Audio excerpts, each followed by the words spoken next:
Saya kecapean, saya salah makan, saya ini, saya itu, saya ketularan. Dan ketika kita mau sembuh juga yang kita pikirkan obat, vitamin, dokter, rumah sakit, terapi.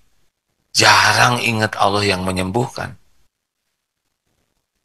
Sebetulnya tidak salah kita ingat obat, ingat hal-hal yang menjadi syariat kesembuhan. Tapi yang menyembuhkan itu Allah Subhanahu wa taala.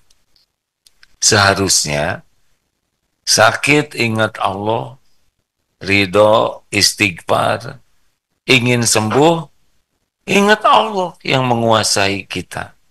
Dan ikhtiarnya, ikhtiar yang di jalan Allah. Terserah Allah apakah disembuhkan atau tidak, hanya Allah yang maha tahu. Karena sakit juga banyak kebaikan, hikmah di dalamnya. Kalau disikapi dengan benar. Nah, ini sudah masuk Dokter Asep.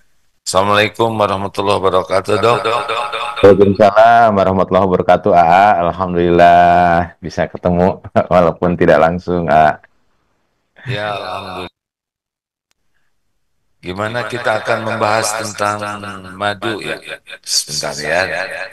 Kepada Ya, betul betul Insya obrolan. Allah, Ya. ya Insya Allah kita akan membahas tentang salah satu yang Allah anugerahkan kepada kita manusia sebagai wasilah jalan kesembuhan. Ya, Ya, rekan-rekan, jadi madu sepenuhnya adalah ciptaan Allah. Allah yang mendesain madu, memang kerja keras dari lebah ini. Lebah adalah makhluk ciptaan Allah. Pekerjaan lebah yang utama adalah bertasbih. Selanjutnya pekerjaan selanjutnya adalah menjadi jalan terwujudnya madu. Berat sekali itu. Nyedot sana pulang pergi ya. Kemudian oleh Allah dikumpulkan di sarangnya, lalu ada hamba Allah yang ngambil. Begitulah. iya betul Sehingga dan Allah menjanjikan pula dalam Al-Quran bahwa madu ini jalan kesembuhan. Iya, Begitulah kenapa Pak Dr. Asep, jadi di dalam madu ini ada apa aja? Kenapa bisa jadi jalan kesembuhan? iya baik Apa yang sampaikan tadi benar sekali. Madu itu dikumpulkan oleh lebah, bulak-balik begitu. Nah, dalam satu riset ilmiah dikatakan bahwa 1 gram madu itu dihasilkan oleh 4 juta bulak-balik lebah itu ke sumber nektar. Masya Allah. Ini sebuah hal yang sangat luar biasa. Kita hanya menyaksikan madu itu misalnya 1 sendok, padahal itu adalah perjalanan yang luar biasa dari lebah yang bulak-balik itu. Nah, kalau kita lihat dari kajian ilmiahnya, kalau kita lihat komposisi madu yang ada, yang sering kita konsumsi, itu berbagai macam zat atau unsur begitu ya. Nah, kalau disingkat mungkin kalau kita lihat dari garis besarnya, unsur utama yang ada di dalam madu itu selain air, air itu kalau madu baik itu di bawah kadarnya 20%, unsur utamanya itu ada 2 unsur, yaitu phenolic acid dan flavonoid. Jadi 2 unsur inilah yang menjadi syariat. Bagaimana madu itu mempunyai sifat anti terhadap bakteri, anti terhadap peradangan, kemudian anti terhadap tumor, kemudian juga madu mempunyai dampak pada peningkatan sistem pertahanan tubuh kita ini. Jadi syariatnya melalui 2 zat tadi, yaitu phenolic acid dan flavonoid. Gitu, mungkin, Ya, sambil diperbaiki barusan Dokter Asepnya itu kaku wajahnya. Oh gitu, Masya Allah. Lanjut ya. Ya, Maaf dok, barusan sedang. Oh, bolak balik nih. Sebentar ya. Jadi gini-gini, rekan-rekan sekalian, jadi Allah menciptakan segala-galanya. Tubuh kita juga begitu. Kita tidak tahu banyak tentang tubuh ini, ya. Jadi kalaupun ada sakit karena virus, karena bakteri, karena apapun, sebetulnya itu terjadi dengan izin Allah. Virus dan bakteri sendiri mereka tidak punya salah. Jadi kayak virus COVID, gak usah marah ke COVID. Mereka tidak pesan jadi virus. Mereka juga kerjanya bertasbih kepada Allah. Virus itu bertasbih. Yusabbihu lahu ma fis samawati wa ma fil ard. Bertasbih kepada Allah semua yang di langit dan di bumi. Dan orang sakit itu misalkan karena virus, karena Allah lah yang memerintahkan virus itu kepada kita. Ini di sini banyak virus nih, tapi tidak sakit semuanya ya. Makanya jangan lari dari mengingat Allah kalau terjadi apapun, termasuk penciptaan madu ini 4 juta kali ya. Nah, manfaatnya tadi sudah kita simak. Sekarang lanjutkan dok. Ya, baik, A. Nah, Kerjaan. ketika kita lihat dari hasil penelitian yang disampaikan dalam berbagai jurnal, ini jurnal sudah ada lebih dari tahun 1970-an penelitian tentang madu ini. Nah, penelitian madu yang paling terkenal ketika tahun 1981, yaitu meneliti bagaimana manuka, yaitu madu asal Selandia Baru, itu mempunyai dampak yang signifikan sebagai antibiotik, sebagai pembunuh bakteri berbahaya. Nah, sehingga terkenallah madu manuka yang berasal dari Selandia Baru. Sampai saat ini madu manuka itu adalah salah satu madu terstandar di dunia yang menjadi pusat penelitian untuk berbagai penyakit. Jadi ibu bapak sahabat-sahabat MK Pagi semua, ketika kita berbicara tentang madu dan khasiatnya, maka salah satu yang menjadi klausal penting adalah bagaimana kita menetapkan sumber dari madu itu. Kang Noval sudah bisa share screen saya, Kang Noval? Saya coba ya. Ya, saya coba ya. Baik, saya coba share screen ya. Nah, jadi ketika kita lihat bagaimana madu itu diteliti, bagaimana madu itu mempunyai dampak dan manfaat, ini tergantung dari sumber di mana madu itu digunakan, begitu ya. Jadi ketika madu yang digunakan adalah madu yang terstandar, kemungkinan penelitian itu mempunyai hasil yang mirip-mirip begitulah. Nah, itu kan madu yang di luar negeri, Dok. Madu yang diteliti itu di luar. Ada madu sider begitu ya. Kalau kita lihat dari Pakistan, dari Mesir, atau dari Jazirah Arab begitu ya, madu sider. Kemudian juga ada madu monofloral mungkin di hutan-hutan di Amazon atau madu multifloral begitu ya.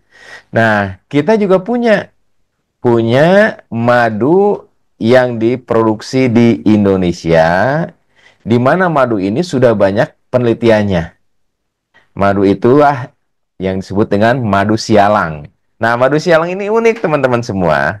Ini mempunyai kemiripan karena kalau kita lihat letak geografis Indonesia sebagai negara tropis, ini hampir sama dengan negara Malaysia yang negara juga tropis juga begitu, sehingga vegetasinya juga hampir sama. Jadi pohon-pohonnya juga hampir sama. Kemudian juga madu yang dihasilkannya pun ada kesamaan. Kalau di Malaysia ini terkenal dengan madu tualang. Kalau di Indonesia kita dikenal dengan madu sialang, gitu ya. Nah, ini adalah madu asli Indonesia. Madu ini kalau kita lihat ibu bapak semua, kalau dilihat dari komponen pentingnya seperti saya sampaikan tadi ya, ada dua unsur penting, dua kelompok besar begitu ya. Dua kelompok besar yaitu asam fenolik, yang satu lagi adalah flavonoid. Asam fenolik juga mempunyai jenis-jenis dan apa namanya yang banyak yang masing-masing mempunyai manfaat untuk penyakit tertentu begitu ya. Nah, manfaat untuk penyakit tertentunya kemarin sudah dibahas di 3 pertemuan awal ya. Ada madu manfaatnya untuk berbagai untuk darah tinggi kemarin udah dapat ya. Untuk darah tinggi, untuk diabetes, untuk penyakit paru, kemudian untuk perbaikan pembuluh darah dan sebagainya. Nah, rangkuman materinya nanti sudah kami bagikan ya. Ya, termasuk dosis-dosisnya ya, kemarin sudah bagikan. Bagi yang belum dapat, maka silakan nanti menghubungi admin di mana kamu lagi? Admin di MK Afiat ya. Ada. Nanti insya Allah slide ini saya bagikan, dan slide ini nyambung dengan slide yang sebelumnya begitu ya. Jadi kalau teman-teman misalnya mempunyai masalah tentang lambung begitu ya, berapa dosis madu yang digunakan, insya Allah sudah saya rangkumkan berdasarkan penelitian-penelitian yang saya kumpulkan begitu ya.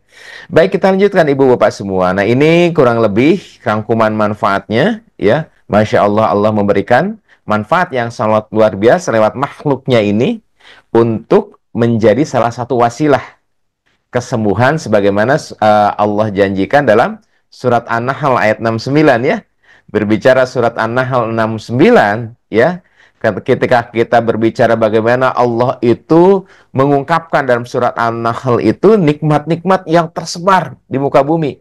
Bagaimana dalam surat An-Nahl itu Allah menerangkan nikmatnya adanya hewan ternak yang bisa digunakan manusia untuk transportasi, diambil dagingnya, diambil bulunya, dan lain sebagainya.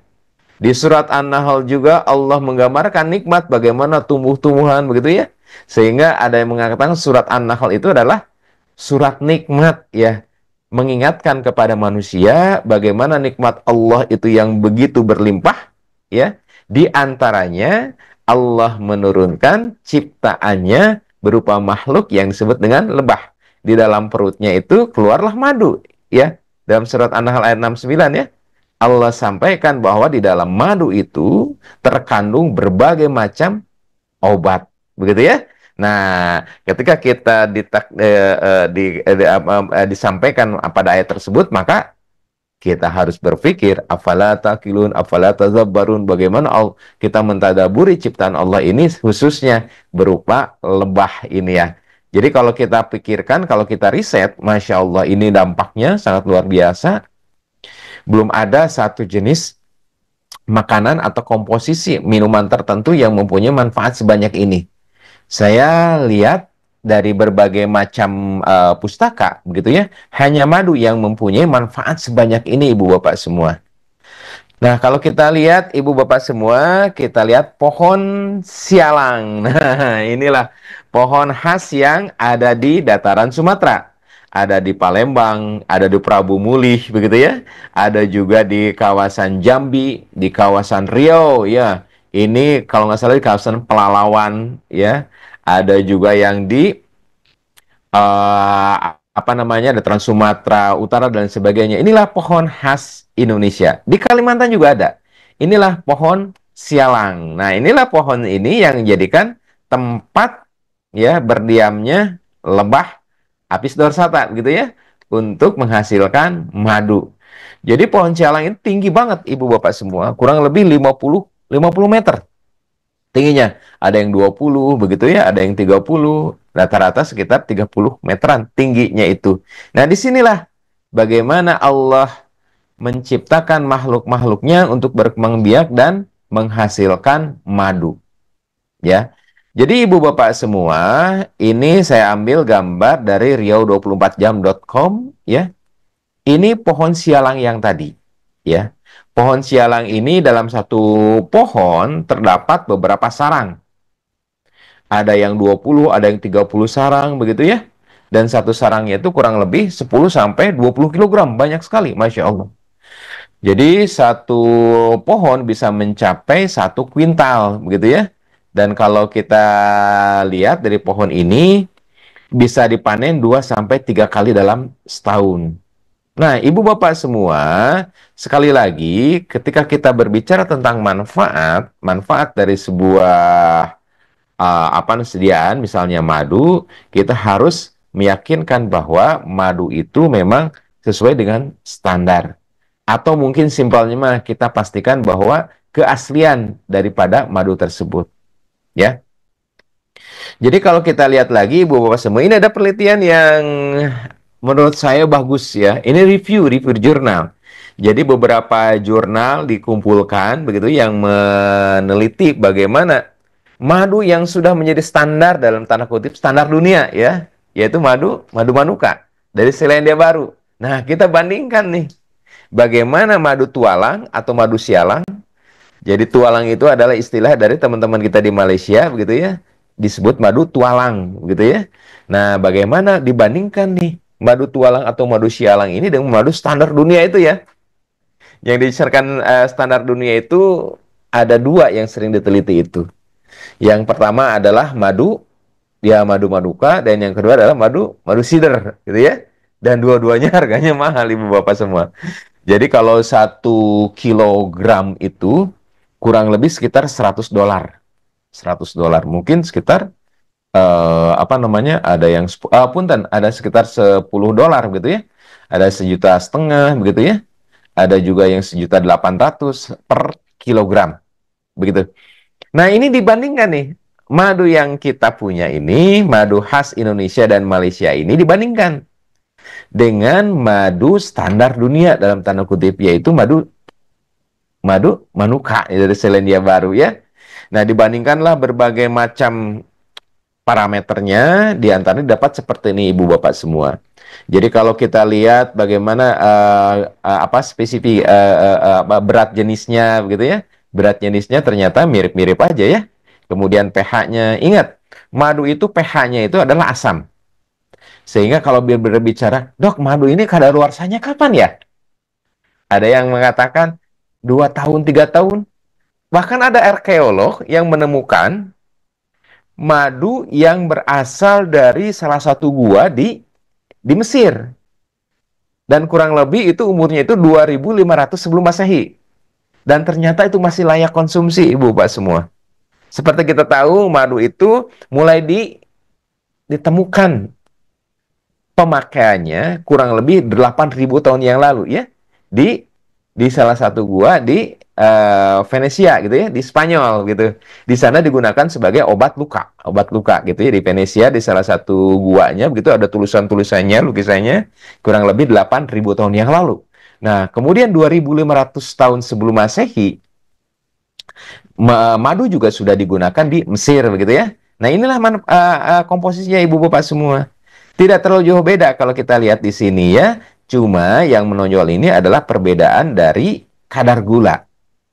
Kalau kadar gula dari madu manuka ini lebih tinggi umumnya ya, kayak sukrosanya lebih tinggi, kemudian glukosanya lebih tinggi, kemudian maltosanya juga apa namanya, sukrosanya itu lebih tinggi. Nah, ada nih maltosa di mana madu tualang itu atau madu sialang itu lebih tinggi. Kalau kita lihat data-data yang lain ini hampir sama ibu bapak semua ya. Nah, kemudian juga dari kandungan komposisi bioaktifnya ya. Jadi di sini ada asam benzoat sama, di sini juga ada asam benzoat. Kemudian di sini juga ada HMV sama, di sini juga sama. Jadi ibu bapak semua, kalau kita perhatikan dari komposisi bagaimana madu sialang dan madu manuka ini memang ada beberapa perbedaan yang nyata. Tetapi kalau kita lihat dari kumpulan asam fenolik ya, kemudian dari flavonoid, itu hampir semuanya ada tuh. Mirip gitu. Yang berbeda adalah kadarnya. Kadarnya yang berbeda, ada yang lebih, ada yang kurang seperti tadi ya. Kadar gulanya begitu. Nah, ini terpengaruh oleh nektar yang diambil. Bagaimana multiflora yang ada di Selandia Baru ini pasti akan berbeda dengan yang ada di Indonesia. Sehingga nektar yang diambil oleh madunya pun itu berbeda pula. Sehingga wajar kalau beberapa komposisi mempunyai perbedaan. Nah, Ibu Bapak semua, inilah pohon sialang ya, salah satu pohon yang menjadi sumber atau tempat berdiam dirinya madu yang diproduksi madunya itu ya. Nah, ketika kita berbicara tentang madu, ibu bapak semua, ada problematika khusus, yaitu bagaimana madu yang dikonsumsi itu dijamin keasliannya. Saya coba browsing tadi malam ya, kenapa kok madu itu bisa dipalsukan begitu ya? Dan bagaimana madu itu memasukkannya gitu. Jadi bukan untuk menuruti bagaimana dipalsukan. Maksudnya biar kita tahu gitu ya, bagaimana madu yang asli, bagaimana madu yang palsu. Nah, setelah ditelusuri ibu bapak semua, ada 3 motif nih. Kenapa madu itu dipalsukan? Yang pertama adalah alasan ekonomi. Jadi saya coba cari-cari tadi malam, madu asli itu produksinya itu per kilogram, kalau madu asli itu sekitar kalau dilihat di data ya ada 5 sampai 13 US dollar. Itu madu asli. Jadi kalau dirupiahkan mungkin untuk produksi 1 kilogram madu itu antara 75.000 kemudian sampai 150.000. Itu biaya produksinya. Produksi itu artinya misal mengambilnya, kemudian juga pengepul dan lain sebagainya. Nah, untuk madu palsu, perlu biaya produksinya hanya 0,3 dolar, Ibu Bapak semua. Jadi mungkin produksi madu palsu itu sekitar mungkin 8.000, 12.000, 13.000 itu per kilo. Ya, artinya ini alasan ekonomi di mana mereka mempunyai maksud yang tidak baik, begitu ya. Biaya produksinya itu rendah sekali, dijualnya sama. Ya, alasan yang kedua Ibu Bapak semua. Kenapa madu itu dipalsukan? Karena pada saat-saat tertentu di mana musim panen itu, kalau musim panen kan seperti yang saya katakan tadi ya, ada bulan mulai September gitu ya, mulai pokoknya musim-musim berbunga aja ya. Di luar musim panen ternyata produksi madu itu turun. Sehingga ada alasan mereka itu untuk mempertinggi produksi yaitu dengan tadi dengan menggunakan cairan-cairan tertentu. Biasanya yang digunakan adalah gula dari gula jagung, ya, maltosa. Ada juga yang fruktosa, begitu. Gula tuh yang disampaikan. Jadi volumenya tetap, kemudian harganya dijual juga tetap. Nah, kemudian bagaimana kalau kita lihat ya di antara madu yang asli itu, kemudian juga cara memalsukannya. Ada 3 ibu bapak semua cara memalsukan madu. Jadi belajar memalsukan madu ini. Cara memalsukan madu ada 3 ya. Yang pertama adalah madu itu dipalsukan secara langsung.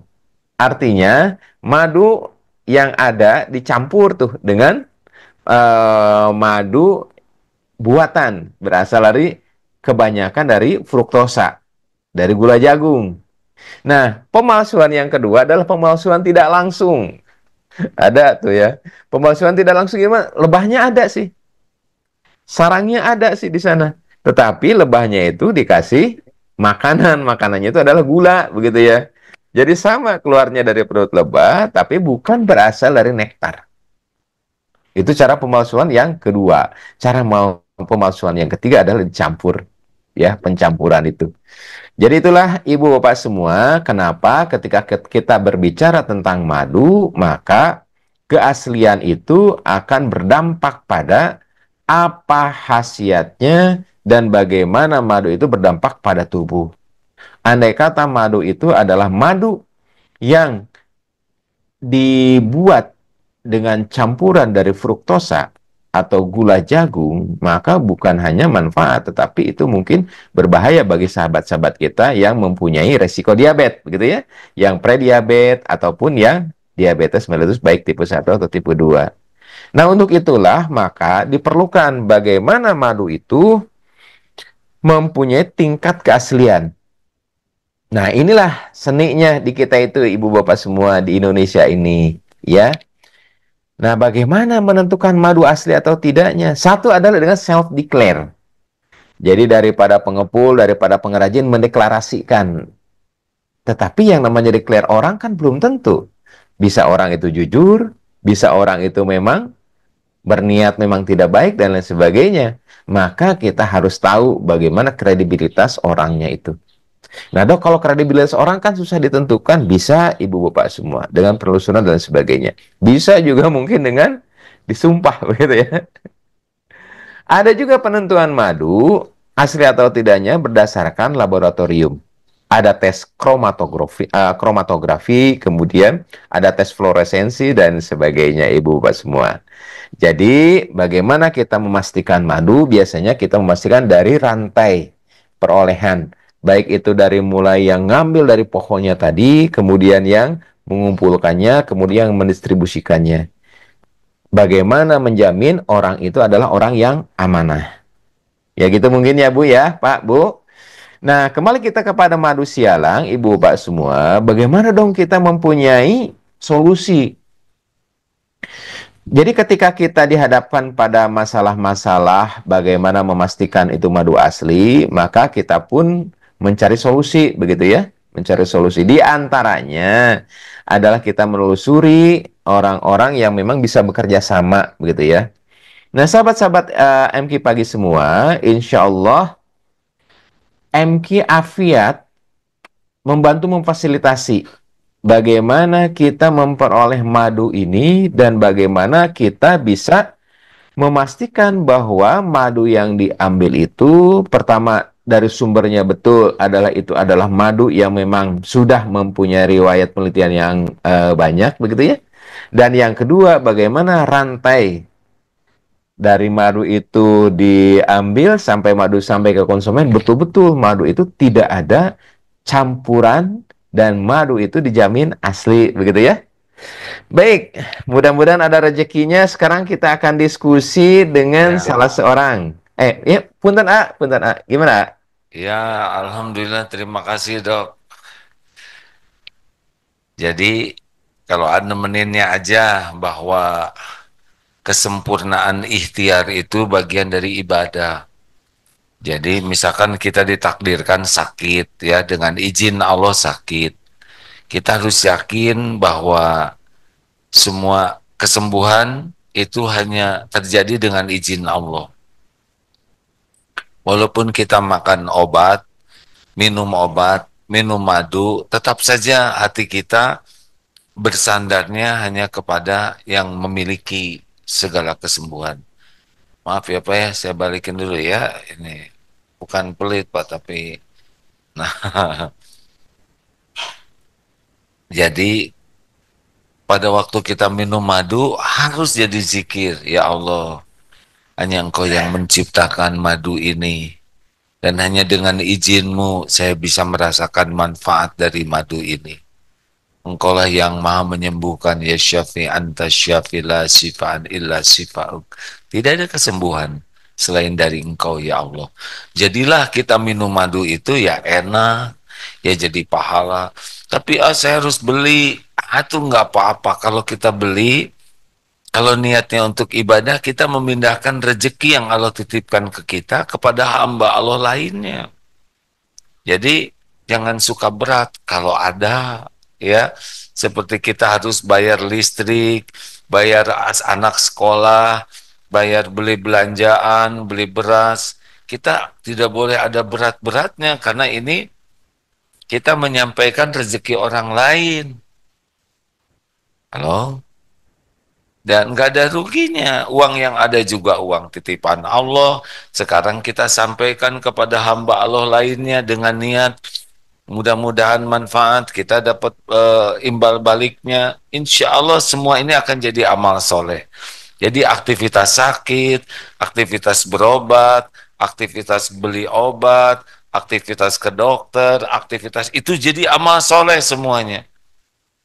Kenapa ini kok baru juga minum satu ember madu misal? Baru juga ini udah sembuh, kok ini belum sembuh? Karena yang menyembuhkan bukan madu, yang menyembuhkan adalah Allah. Nah, Allah memberitahu dengan kajian-kajian ilmiah. Jadi kalau ada kajian-kajian ilmiah, ada jurnal yang benar-benar bisa dipertanggungjawabkan, ini cara Allah juga memberitahu kepada kita manfaat yang Allah ciptakan. Jadi bagus itu. Kita mencari madu yang asli, itu juga bagus ikhtiar. Karena memang ujiannya ada juga yang palsu. Wah, dulu pernah ya, ada yang ngirim dari mana gitu. Nah, lama-lama tuh sesudah dibiarkan tuh di bawahnya beda. Waduh, kebayang tuh orang diabetes minum madu palsu ya. Nah begitulah ya, jadi kita usahakan sakit, ikhtiar untuk sehat, ibadah. Kalaupun udah sehat, nanti kita tidak boleh mengatakan, ini dokter yang luar biasa, baru saja saya ketok pintunya udah sehat. Gak boleh. Ini madu nih, baru saya buka tutup botolnya aja, misalkan saya sudah sembuh. Gak boleh. Harus Allah yang menyembuhkan, ya. Karena memang begitu. Wa ma bikum min ni'matin wa minallah. Jadi senanglah gitu ya episode sakit, berobat, ikhtiar, semuanya tuh jadi jalan penguat iman, jadi ladang amal soleh. Nah, gitulah dok. Sok bagian dokter lagi. Iya, baik. Nah, ketika kita berbicara tentang obat, betul apa yang katakan tadi. Pernah beberapa kali survei di dalam pelatihan begitu ya. Ibu, Bapak, apa yang pertama kali terpikir ketika ibu nyeri kepala? Nah, kemudian di beberapa tempat lagi, termasuk kemarin tuh, ketika mengisi acara Maulid begitu ya, di salah satu kampus di Bandung begitu, dengan berbagai macam keilmuannya begitu ya, rata-rata sama jawabannya. Jadi ketika ditanya, ibu apa yang pertama kali terpikir ketika ibu nyeri kepala? Satu ternyata obat dan jenis-jenisnya. Ada yang mengatakan obat A, obat B, dan lain sebagainya begitu ya. Yang kedua yang dikatakan adalah fasilitas kesehatan. Ada rumah sakit, ada klinik, begitu ya, ada tempat praktek. Yang ketiga adalah dokter.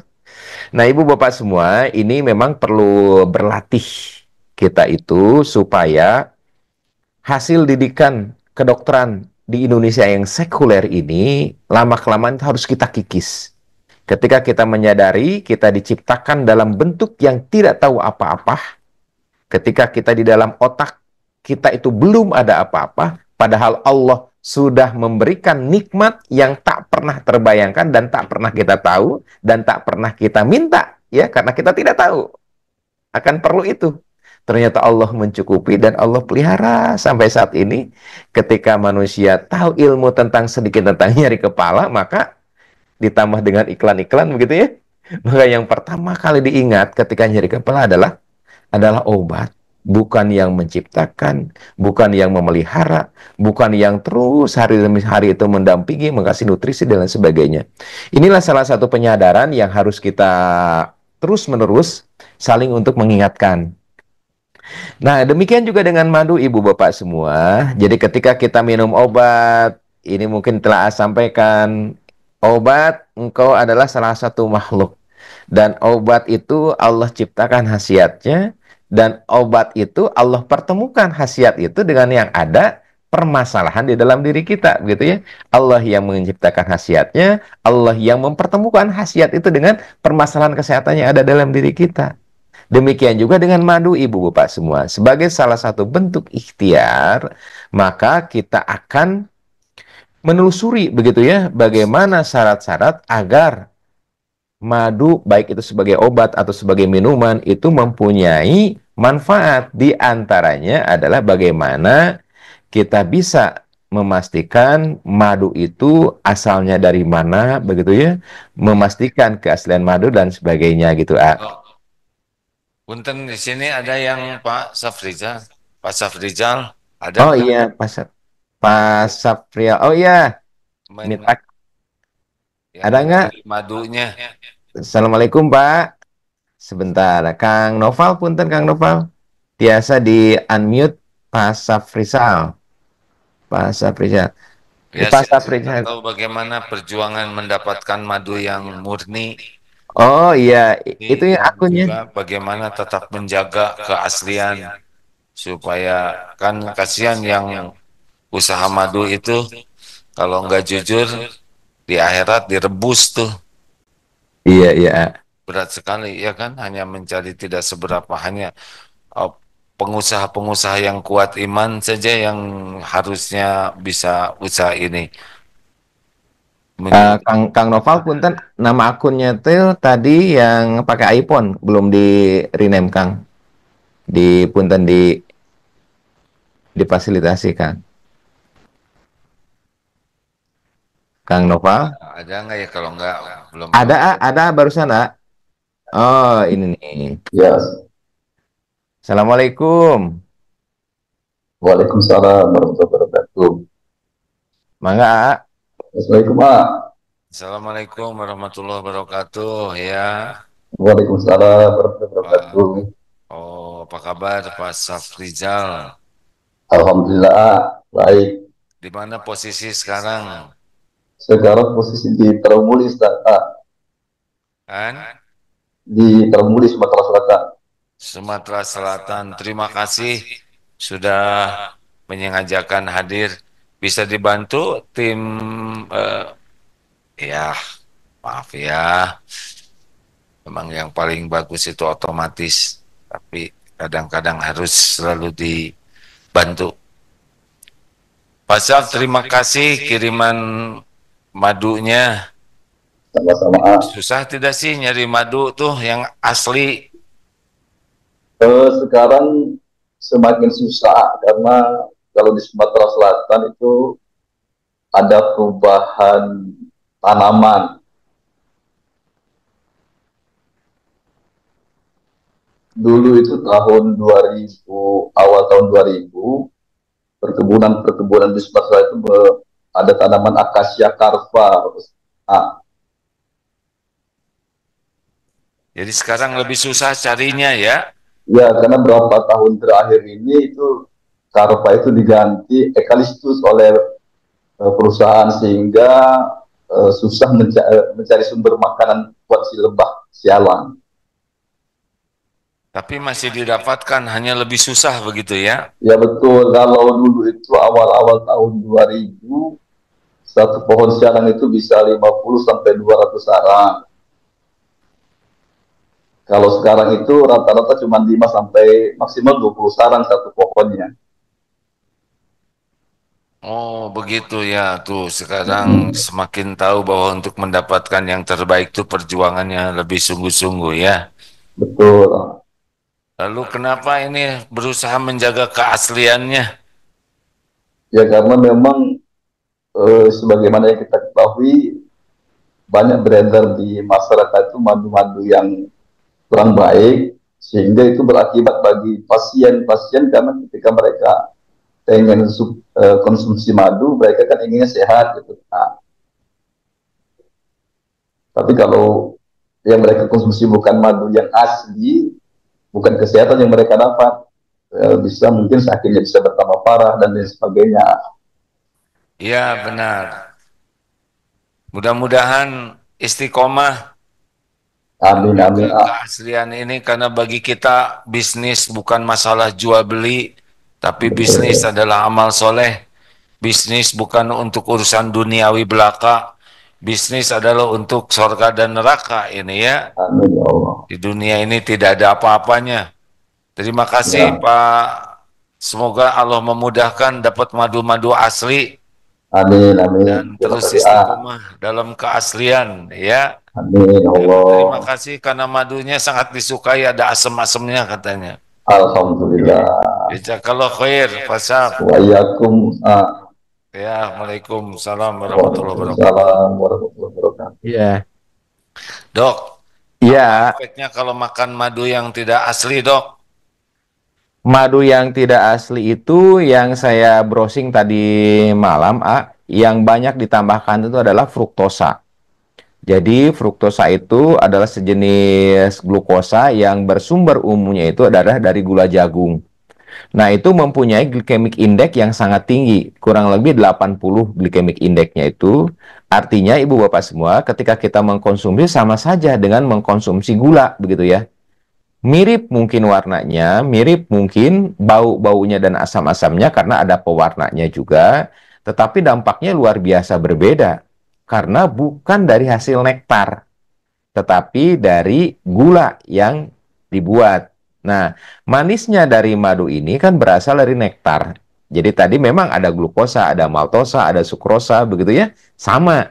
Tetapi itu adalah salah satu bagian atau komposisinya. Sedangkan yang namanya flavonoid, ya, itu tidak didapatkan pada apa namanya gula buatan, begitu ya, madu buatan. Dan apa namanya Apa? komposisi mikronutrien lainnya juga ini tidak bisa didapatkan. Jadi sama saja dengan mengkonsumsi sirup gula, begitu Oke. ya. Begitu Dok, mungkin, ya. ya, ya, ya. Jadi teman-teman sekalian, kita tidak berniat untuk mengatakan yang lain-lain itu palsu, hanya memberitahu bahayanya kalau palsu. Mudah-mudahan semua yang beredar ini asli ya, kita husnuzon. Cuma kehati-hatian bagi kita akan menambah kebaikan. Mungkin harus ada alat atau cara supaya kita jadi tahu ini madu ini asli atau tidak.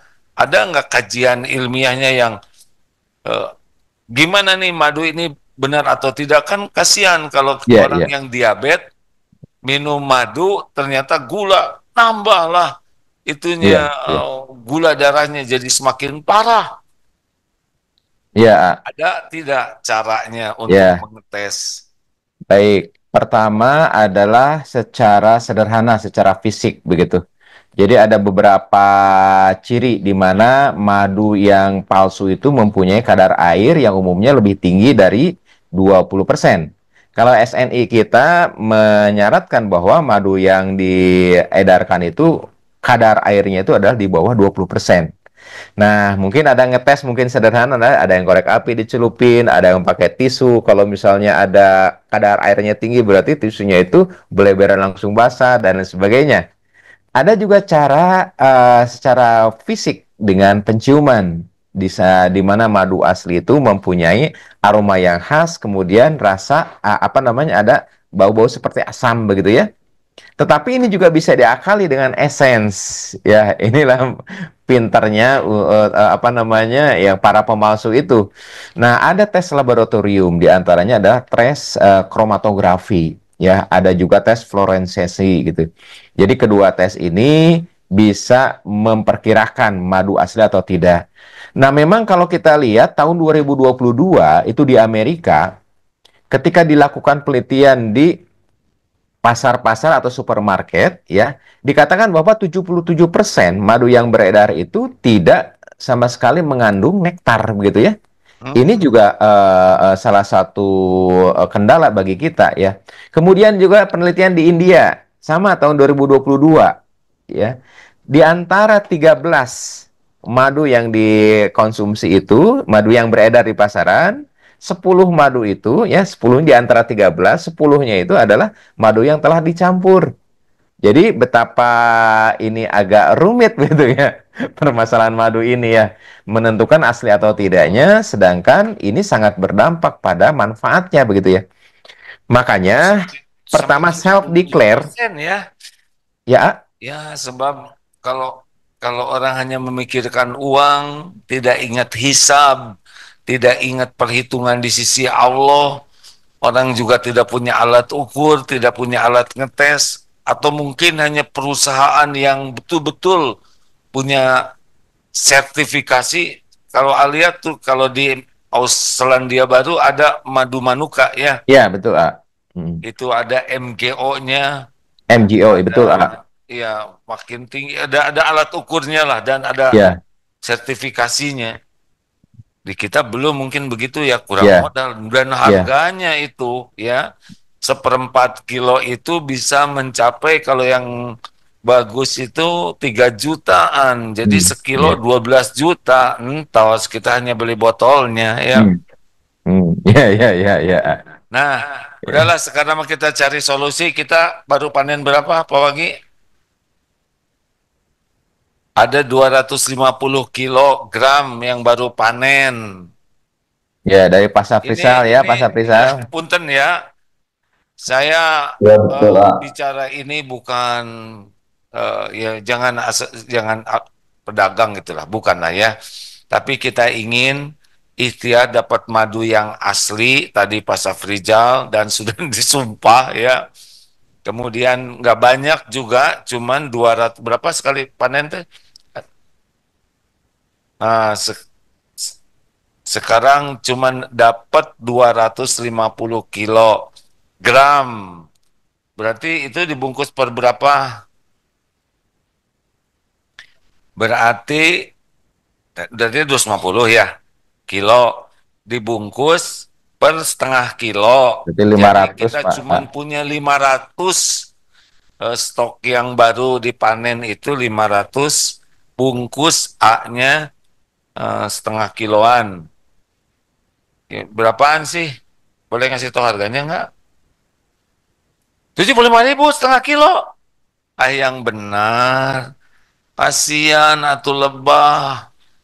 Ini sampai nyari cangkeng pulang pergi 75.000. Oh ya, kata AA katanya supaya lebih banyak. Tapi kalau mau ngelebihin ya atulah. Ini Kang Wagi nanti yang tanggung jawab kirim ya. Hanya ada 500 nih, nomornya ini. Wah, ini gampang dihafal. Coba 0888 0888 02 800 800. Coba berapa Pak? 0888 02 800 800. Masya Allah. Sepertinya kemurahan. Ya udahlah, nggak apa-apa. Emang niat kita ingin ada lebihnya. Cuman ya begitulah, silakan aja lah, mengerti sendirilah ya. Saya nggak ikut campur ya. Ini hanya membantu menginformasikan ini madu. Baru aja browsing 1/4 kilo madu manuka itu yang bagus tuh 3 juta. Ini nggak usah ngebanding-banding ya. Nggak punya sertifikatnya, cuman insya Allah mudah-mudahan dokter Asep takut di akhirat nanti dituntut. Pokoknya dokter Asep yang tanggung jawab ya dengan Wagi. Insya Allah, A. Oh, di laboratorium Unpas sudah dicek ya. Demikianlah dari saya, sekian dok. Ingat ya, mencari ilmu itu lebih yang kita dapatkan itu daripada sekedar mendengar. Tiap langkah dicatat oleh Allah, tiap rupiah yang dikeluarkan dicatat, tiap tenaga yang dikeluarkan dicatat, sepanjang jalan capeknya bisa menggugurkan dosa, ada ampunan Allah. Jadi kalau memungkinkan datang, datang. Dan jangan sendiri, ajak keluarga, ajak tetangga, ajak teman. Bonceng, punya mobil, ajak. Kalau perlu nyewa bus. Kalau, aduh saya dari Bandung nyewa bus. Angkut. Allah melihat apa yang kita lakukan. Dan buahnya adalah taufik dan hidayah. Kita akan dikuatkan iman, kita dimudahkan untuk berbuat kebaikan, dan dipersulit berbuat kemaksiatan. Ini keren. Jadi jangan anggap remeh. Ya, kecuali yang tidak mungkin hadir, misalkan saya berada di hutan Amazon, nggak bisa hadir, ya nggak dengan apa-apalah ya, karena nggak sempat nanti kesininya. Yang sempat hadir datang, beda ya, antara di rumah menyimak, kecuali yang memang tidak memungkinkan hadir. Gitu. Terima kasih hadirin sekalian, dok. Hatur nuhun dari saya ya. Alhamdulillahirrahmanirrahim. Jazakallah dok. Sami-sami Assalamualaikum ya. warahmatullahi wabarakatuh. Waalaikumsalam warahmatullahi wabarakatuh.